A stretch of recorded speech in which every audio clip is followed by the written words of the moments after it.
Hello everyone, welcome to your own channel Edu Bros. I am Vishwas. तो पिछले videos में हम लोगों ने बहुत सारा प्रॉब्लम देखा था, ठीक है। जनरल टर्म्स ऑफ एपी देखा था, उम्मीद है समझ में आ गया होगा, ठीक है। जिन्होंने नहीं देखा वो जाके देख लेना, ऊपर आई बटन दबा के, ठीक है, उस पर मैं वीडियो डाल दूंगा। तो शुरू करते हैं एन टर्म ऑफ एपी, ठीक है। अभी तो ये जनरल टर्म जो देखा था बहुत छोटा सा हिस्सा है इस पूरे चैप्टर का, लेकिन अब देखते हैं एन टर्म ऑफ एपी। इससे थोड़ा सवालों का लेवल और बढ़ जाएगा, लेकिन टेंशन मत लो, इतना सवाल करेंगे कि ये एकदम पूरा बाएं हाथ का खेल हो जाएगा। वापस वही एग्जांपल लेते हैं, ऑब्वियसली रीनाज सैलरी, ठीक है। कहानी तो पता ही है रीना की सैलरी की। पहले साल इसको 8,000 रुपये हर महीने मिलेगा, ठीक है, पहले साल। दूसरे साल 8,500 रुपये हर महीने मिलेगा, ठीक है। तीसरे साल 9,000 रुपये हर महीने मिलेगा। चौथे साल इसमें 500 और ऐड करो,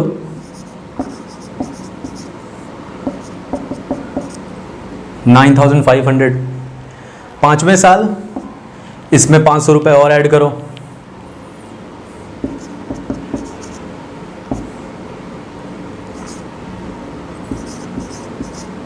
अच्छा चलो 5 साल पता चलेगा। 12वें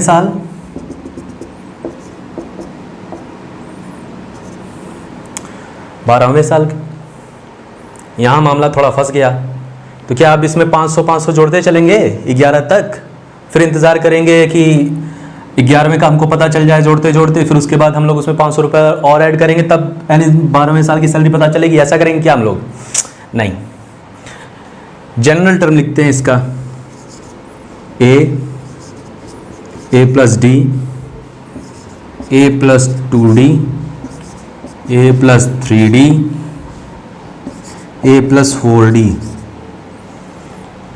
यहां पर जनरल टर्म और एन्स को देख के कुछ पता चल रहा है मुझे, ठीक है।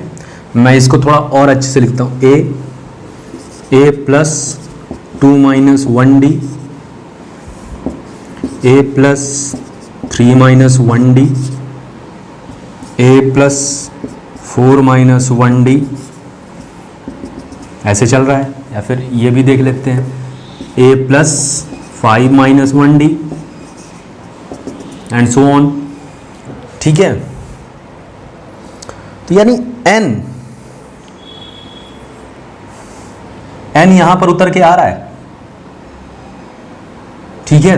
तो अच्छा, तो क्या मैं ऐसा लिख सकता हूं कि जो मेरा एनवा टर्म होगा ए एन, वो होगा ए प्लस एन माइनस 1D होगा?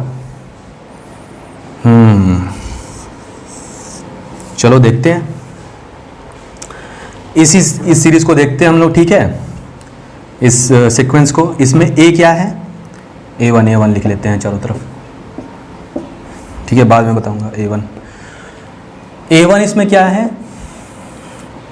8,000। D इसमें क्या है? 500। तो AN क्या होना चाहिए इसको देख के इस फॉर्मूले के हिसाब से?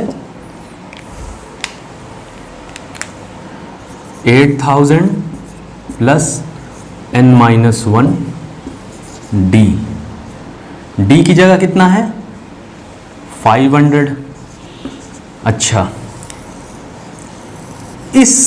ये जो मेरे पास इतना अजीबोगरीब चीज़ लिखी हुई है, क्या इसमें मैं कुछ वैल्यू पुट करता जाऊंगा और मुझे सैलरी मिलती जाएगी क्या? चलो देख लेते हैं। इसी से AN से A1 निकालने की कोशिश करते हैं, ठीक है। इससे A1 निकालने की कोशिश करते हैं। चलो,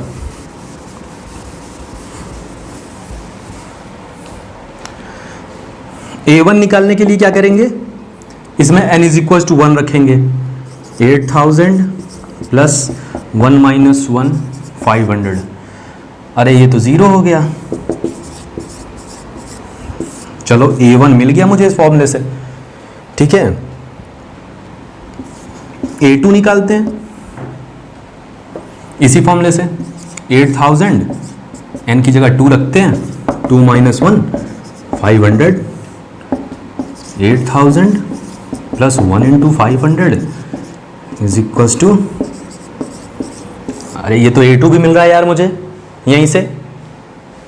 A3 देख लेते हैं, कंफर्म करेंगे, नहीं तो चलो A4 निकालते हैं। ठीक है, A4 9500 है यहाँ पर। ठीक है, तो मेरा इससे भी 9500 आना चाहिए, तब मैं कहूँगा कि हाँ ये मुझे कुछ, इससे मुझे कुछ सही जानकारी मिल रही है। चलो A4 रखते हैं फॉर्मूले पे।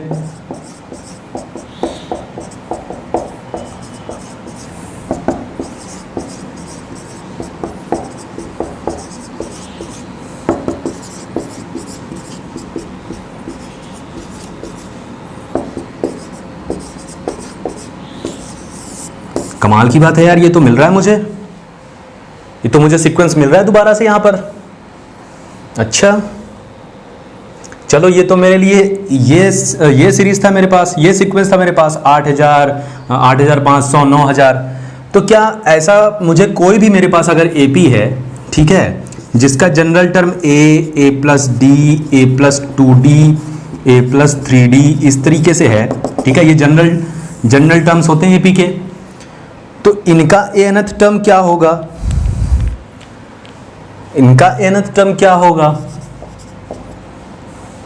पहला टर्म प्लस जो टर्म हमको चाहिए, nth टर्म चाहिए, nth टर्म चाहिए हम लोगों को, n-1 ऐसे लिखो शराफत से इसको पूरा, और इसको कॉमन डिफरेंस से मल्टीप्लाई कर दो तो मुझे मिल जाएगा nth टर्म।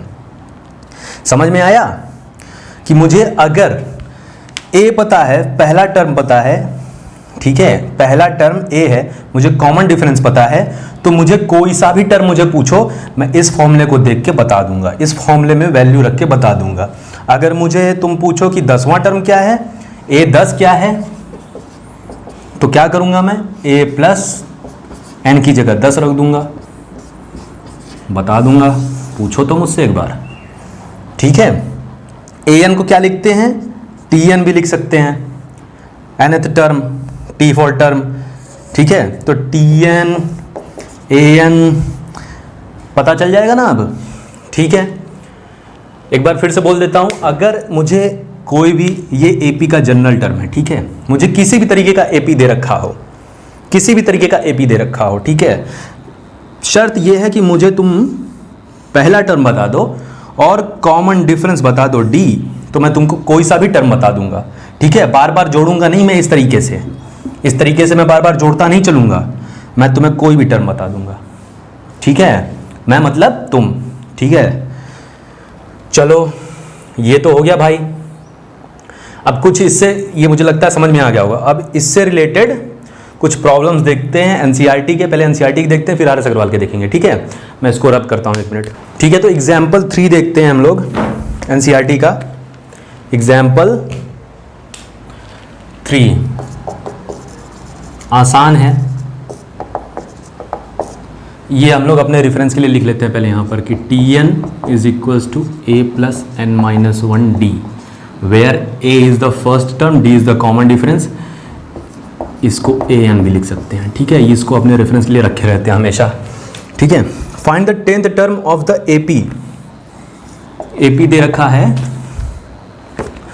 2, 7, 12।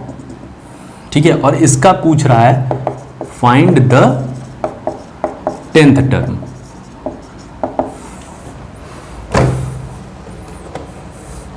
तो क्या क्या चीजें साफ हो जानी चाहिए क्वेश्चन पढ़ते ही।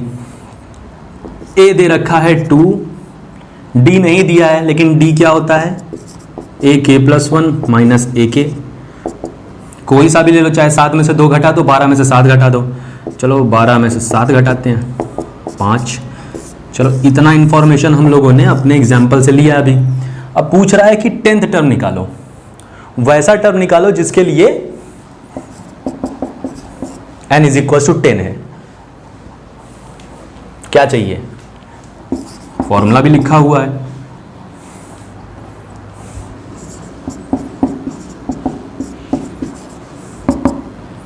ए कितना 2, ठीक है, डी कितना 5, ये कितना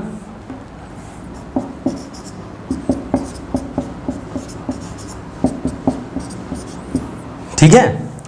तो 10वां टर्म इसका क्या हो गया 47। अच्छा, लेकिन मैं क्या चाहता हूं, चलो ये तो एग्जाम्पल में पूछा था, लेकिन मैं चाहता हूं कि तुम मुझे nth टर्म निकाल के दो। फाइंड द nth टर्म जिससे मुझे ये एपी लिखना ही ना पड़े, मैं सिर्फ एक ऐसा कुछ एक्सप्रेशन लिख दूं, ठीक है, एन में कुछ एक्सप्रेशन लिख दूं और मुझे इसके हर एक टर्म मिलते रहें एन की अलग अलग वैल्यू रखने के बाद, ठीक है। तो क्या करें,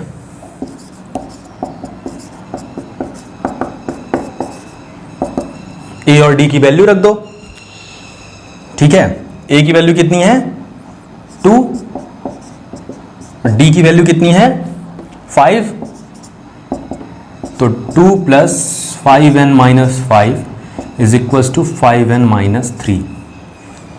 an is equals to 5n - 3। इसको पुट करके, इसको n की अलग अलग वैल्यू रख के देखते हैं क्या वापस हम लोगों को ये सीक्वेंस मिल जाएगा क्या। an हम लोगों को ये निकाले हम लोग, ठीक है, और ये देखो इस तरीके का है कि नहीं है ना। an है क्या हम लोगों के पास 5n - 3, ठीक है। a1 कितना होगा रख दो, n की जगह 1 रख दो, 5 × 1 - 3 2, a2 रख दो, दूसरा टर्म चाहिए 2 रख दो, 5 × 2 - 3, ठीक है, 10 - 3 इज इक्वल्स टू 7। तो मिल रहा है यार मुझे, ठीक है। 5 × 3 - 3 15 - 3 इज इक्वल्स टू 12। तो मिलने लगा मुझे वापस से। तो nth टर्म के लिए मेरे पास क्या वैल्यू है, ये है। समझ में आया ना कैसे आया यहाँ पर। कायदे से बस a को और d को उठा के रख दो, इसमें थोड़ा सा सिंप्लीफाई कर दो, जो मिलेगा हम लोगों को वही है हम लोगों का nth टर्म का वैल्यू, nth टर्म का एक्सप्रेशन, सॉरी, ठीक है। ये हो गया।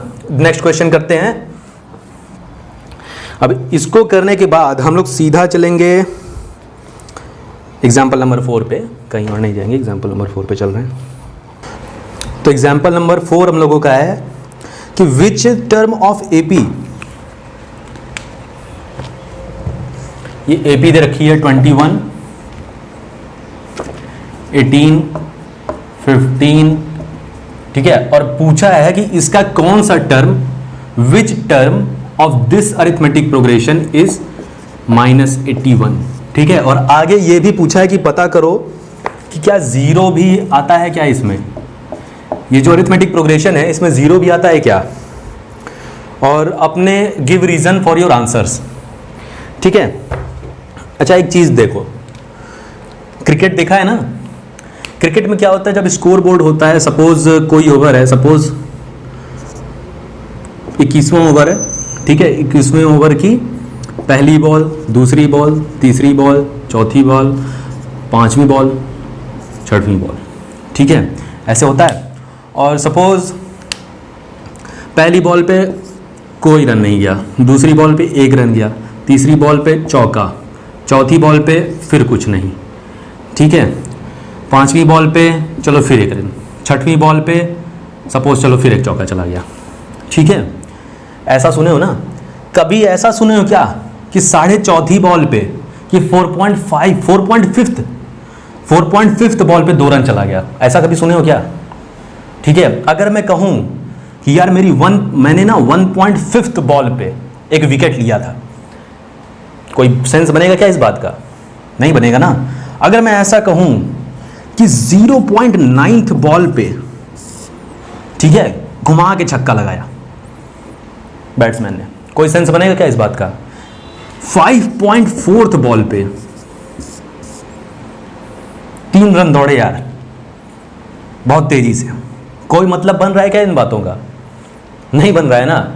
इसका मतलब कि जो नंबर ऑफ बॉल्स होंगी, ठीक है, वो एक इंटीजर आनी चाहिए, ठीक है। तुम ऐसा कह सकते हो कि दूसरे बॉल पे 4 रन गया, दूसरा बॉल नो बॉल हो गया, ठीक है, ऐसा कह सकते हो।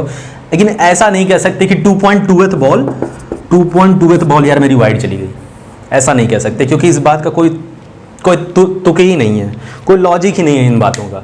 समझ में आया मैं क्या कहना चाह रहा हूं? उसी तरीके से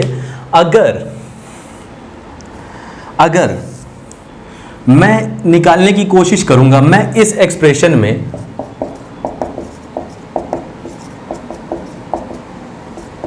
इस एक्सप्रेशन की मदद से मैं नंबर ऑफ टर्म निकालूंगा, ठीक है, nth टर्म निकालूंगा जिसमें मुझे ये 81 मिलेगा या फिर नहीं मिलेगा, ठीक है।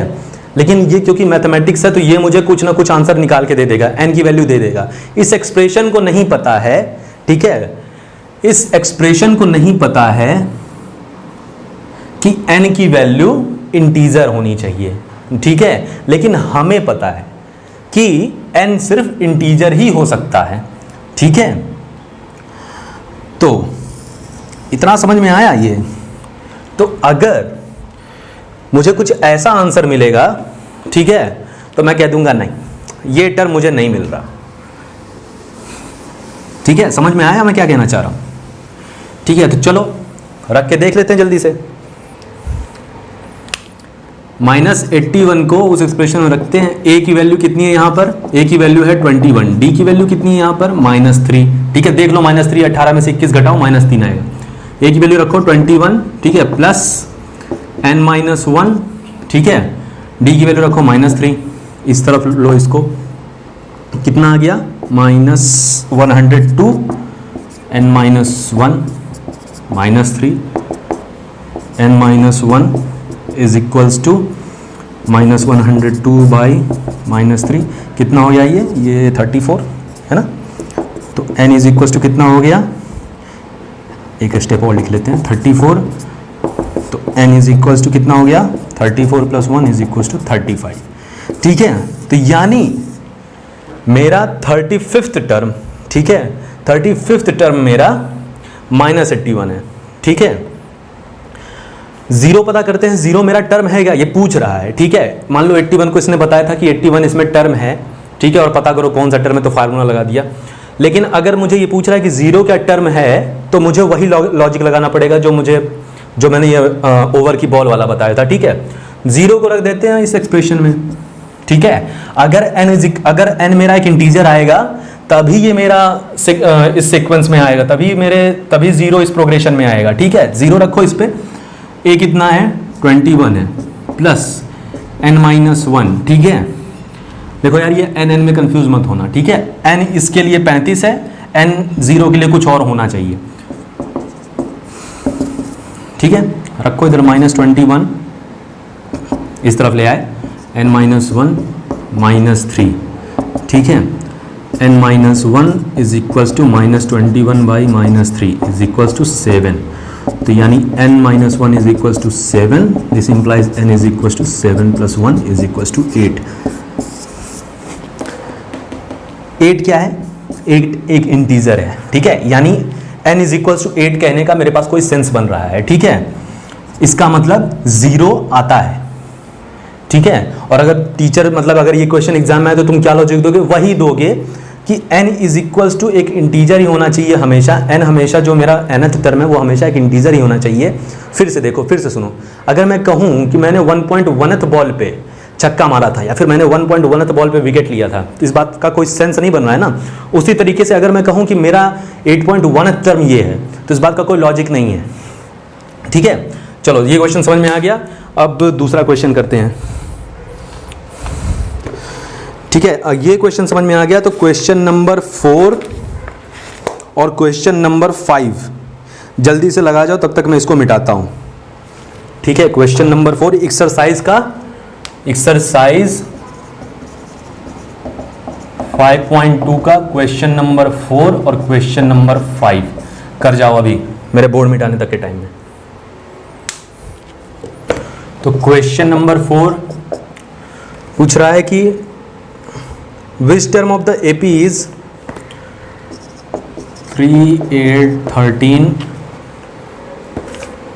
18 is क्या है? 78, ठीक है। तो 78 इस प्रोग्रेशन में एक टर्म है, बस पता करना है कि कौन सा टर्म है, ठीक है। तो फॉर्मूला तो पता है अपने को, क्या है फॉर्मूला? सपोज 78 nth टर्म है, इसमें रख के n की वैल्यू निकाल लेंगे, वही टर्म हो जाएगा मेरा। 78 इज इक्वल टू a कितना है? 3 है। d कितना है? d कितना है इसमें? 5 है। ले गया इस तरफ।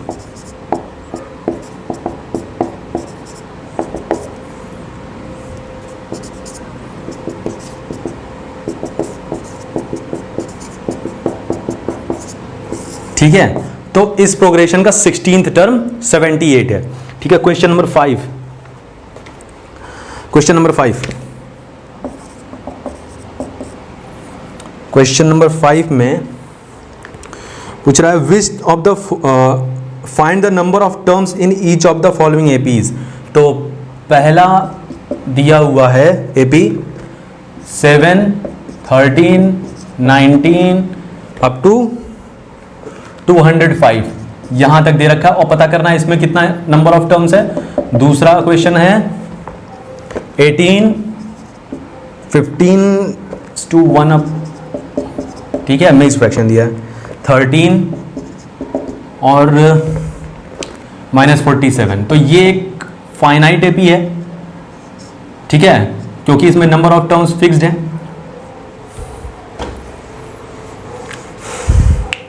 पहला क्वेश्चन देखते हैं। तो इसका लास्ट टर्म, ठीक है, इसका लास्ट टर्म, इस एपी का लास्ट टर्म 205 है, ठीक है। तो या तो कह सकते हो TL लास्ट टर्म या फिर nth टर्म ही लास्ट टर्म है, ठीक है। an 205, an का एक्सप्रेशन क्या है?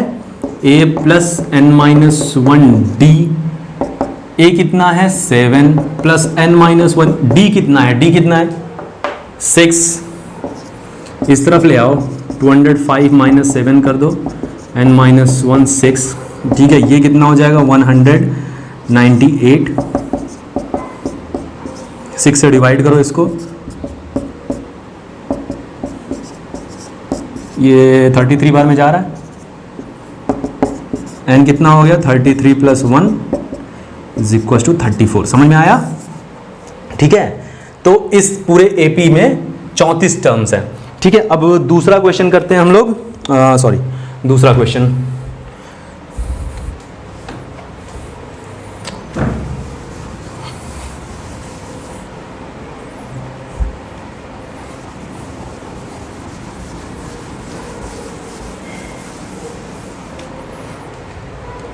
तो ये हो गया, ये वाला बाकी है। सेम लॉजिक, फाइनाइट एपी है, ठीक है। और ये इसका -47 इसका आखिरी टर्म है और ये डिक्रीजिंग है, ठीक है। सपोज लास्ट टर्म इसका nth टर्म है, ठीक है, nth टर्म में रख देंगे -47 इज इक्वल्स टू a कितना है? 18 प्लस n-1 d कितना है? तो 15 टू 1/2 माइनस 18 करो, कितना है ये? 31/2 माइनस इस तरफ है ना, -5/2 है इसका, ले आओ -5/2, इसको इस तरफ ले आओ, -47 minus 18 is equal to n-1 -5/2, ठीक है। ये कितना हो गया?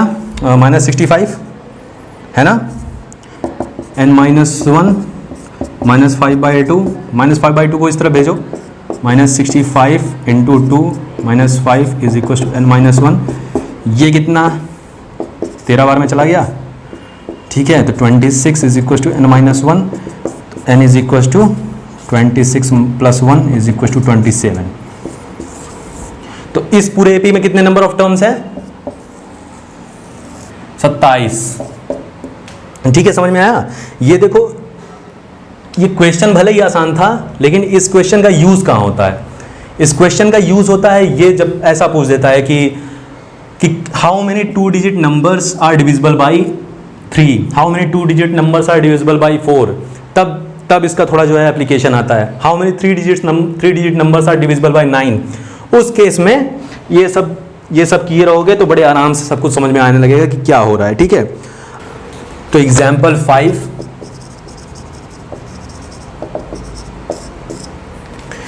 Determine the AP whose third term is 5, ठीक है। थर्ड टर्म कहने का मतलब A3 5 और 7th टर्म इज 9।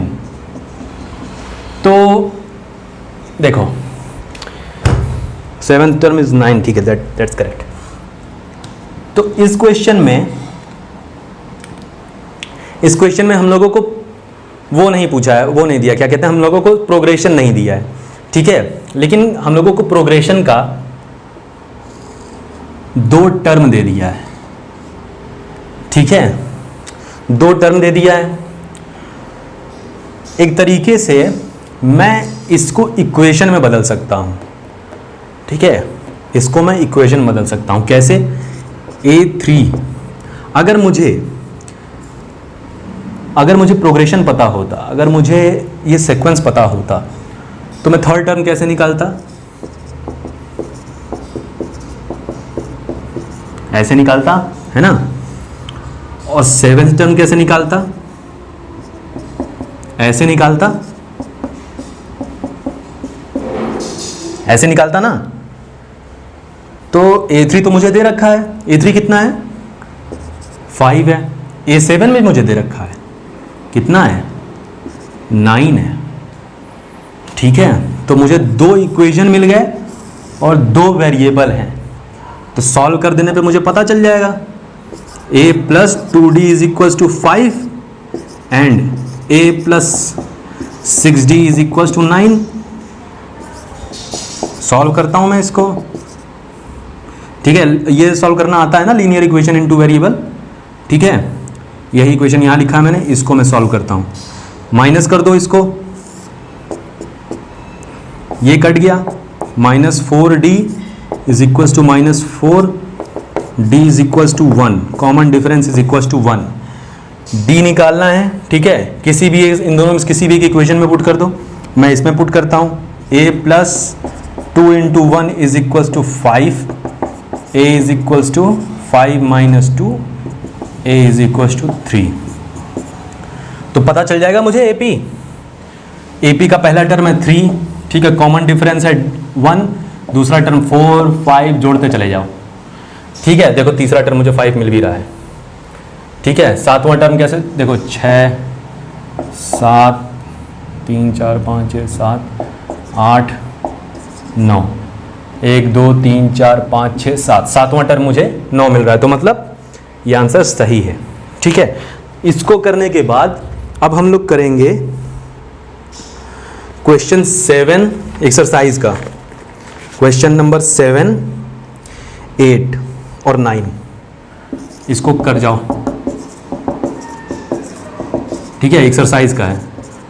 तब तक मैं बोर्ड मिटाता हूँ, अटेम्प्ट दो इसको। तो एक्सरसाइज 5.2 क्वेश्चन नंबर 7 पढ़ते हैं, क्या कह रहा है। The 31st term of AP, find the 31st, ठीक है, ये हमको पता करना है। whose 11th term is equals to 38 and 16th term is 73। पिछले एग्जाम्पल जैसा है? हाँ है। तो क्या करो, बदल दो इसको, पहले इक्वेशन में बदल दो। A11 A + 11 - 1D। हम लोगों को ना A पता है, हम लोगों को पहला टर्म नहीं पता, हम लोगों को कॉमन डिफरेंस नहीं पता है।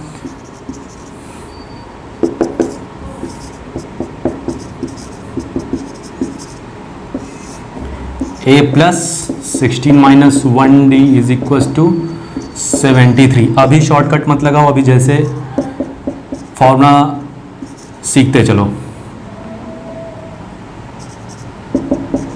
ठीक है। 2 इक्वेशन, 2 वेरिएबल, सॉल्व कर जाओ। A + 10D = 38 A plus 15d is equal to 73। इसको माइनस कर दो इसमें से, कितना है ये 35। तो d इज इक्वल टू 7। इसको किसी एक में उठा के पुट कर दो, इसमें पुट कर देते हैं, अच्छा दिखाई दे रहा है। a plus 10 into 7 is equal to 38। a is equal to 38 minus 70, a is equal to minus 32। ठीक है, तो हम लोगों को क्या पूछा है? हम लोगों को 31st टर्म पूछा है। हम लोगों को अब a पता चल चुका है, ठीक है, a is equal to minus 32, d पता चल चुका है, d कितना है 7, a 31 अब निकल जाएगा, निकल जाएगा। कैसे निकलेगा? a plus 31 minus d, value put करो, माइनस 32 प्लस 30, d कितना है 7, माइनस 32 प्लस 210,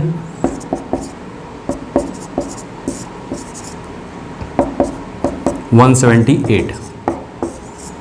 ठीक है, अब दूसरा क्वेश्चन करते हैं, क्वेश्चन नंबर 8।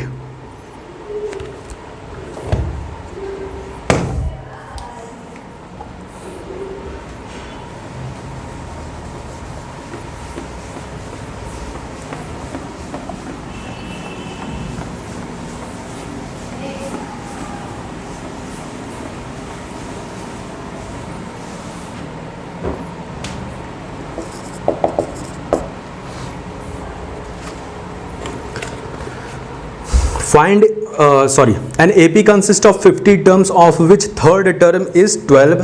ठीक है, फाइनाइट AP है और टोटल नंबर ऑफ टर्म्स कितने हैं 50,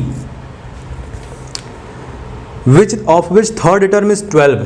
A3 बराबर देखा है 12, ठीक है, and the last term is 106। Find 29th term.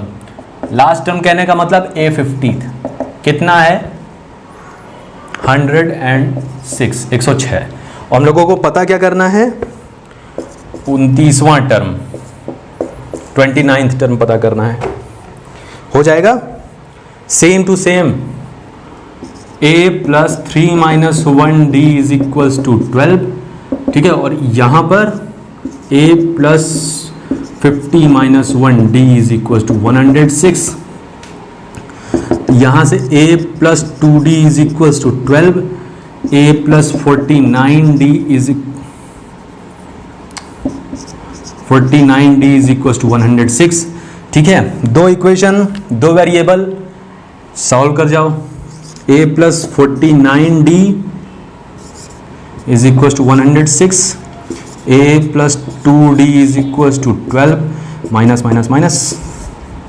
ठीक है, यहां से क्या हो गया 45d इज इक्वल्स टू, ये कितना आ रहा है, sorry 47d is equals to, ये कितना है 49d इज इक्वल्स टू 2। किसी भी एक इक्वेशन में पुट कर दो, मैं इसमें पुट कर देता हूं, a plus 2 into 2 is equals to 12, a is equals to 8। अब मुझे क्या पता करना था, मुझे 29 टर्म पता करना था, तो कैसे निकलेगा a प्लस 29 माइनस 1d। सीधा 28d मत लिखो, गलती हो जाएगी, मतलब गलती नहीं होगी लेकिन अभी लिखने की जरूरत नहीं, अभी प्रैक्टिस फेज में, जब अच्छा खासा प्रैक्टिस हो जाएगा तो सीधा a प्लस 28d लिख देना। a कितना है 8 है, 29 अब 28 कर दो। ठीक है, 28 इंटू डी कितना है 2, 8 प्लस 56 64। तो 29वां टर्म लोगों का क्या है 64। ठीक है, चलो अब वापस चलते हैं एग्जाम्पल नंबर 6 पे चलते हैं। तो एग्जाम्पल नंबर 6, क्रिकेट वाला एग्जाम्पल याद रखना, इसमें काम आएगा। Check whether 301 is a term of the list of numbers 5, 11, 17, 23। पता करना है कि इस लिस्ट में 301 आता है क्या। चलो मान के चलते हैं कि आता है। और कौन सा टर्म है इस लिस्ट का, nth टर्म। तो nth टर्म चलो हम लोगों का है 301, ठीक है। और nth टर्म का एक्सप्रेशन क्या हम लोगों के पास, a + n-1d। a क्या है इस केस में 5 है और d क्या है 6 है। ठीक है, रख देते हैं। 301 = 5 + n-1, d कितना है 6। इस तरफ लेके आओ इसको, ठीक है। तो कितना होगा 296, है ना।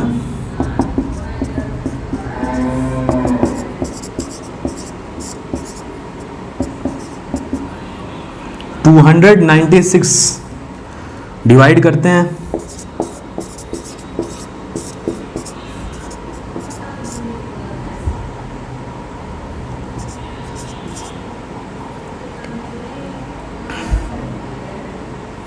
हो रहा है क्या, ये डिविजिबल है नहीं है। 49 बार में तो 54 हो जाता है यार। 2.033 तो 49.33 आ रहा है।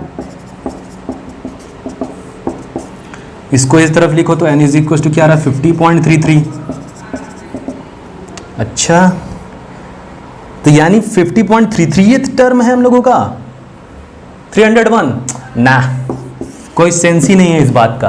ये वैसे ही कहना हो गया कि मैंने 1.5वीं बॉल पे छक्का मार दिया, बस ये वो कहने वाली बात हो गई। कोई मतलब ही नहीं है इस बात का। तो क्या है 301 टर्म, ये है क्या इस लिस्ट में आता है, नो। ठीक है, ये एग्जाम्पल समझ में आया। ये एग्जाम्पल समझ में आया तो एक्सरसाइज का क्वेश्चन नंबर 6 कर जाओ। ठीक है, मैं मिटाता हूं बोर्ड तब तक। तो क्वेश्चन नंबर 6 है ये एक्सरसाइज का, एक्सरसाइज 5.2। पता करना है क्वेश्चन नंबर 6 में एक लिस्ट नंबर दिया है, नंबर का 11, 8, 5, 2। देखो इसका ये घट रहा है तो इसका मतलब डी इसमें क्या होगा, डी नेगेटिव होगा। और पता करना है कि क्या -150 इस लिस्ट में आता है, पता करना है। पता करते हैं, कैसे पता करेंगे।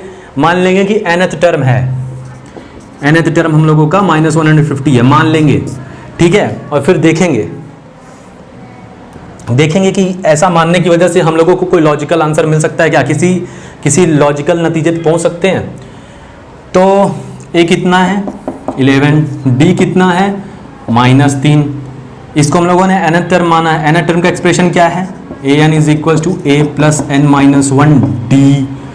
ठीक है, रख दो यहाँ पर, रखो जल्दी से।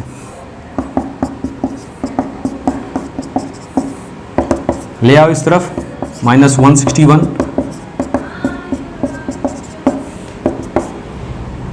-161/-3 = n-1। ठीक है, डिवाइड करते हैं 161 से। ठीक है, 5 बार में 15 चला गया, 11। ठीक है, 3 बार में 9। ओहो, यहीं से मुझे लग रहा है कि नहीं होना चाहिए।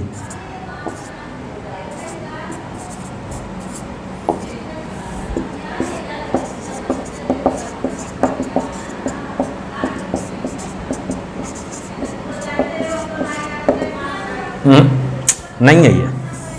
क्यों नहीं है, इंटीजर होना चाहिए था, इंटीजर आया है नहीं तो no. -150 is not in the list.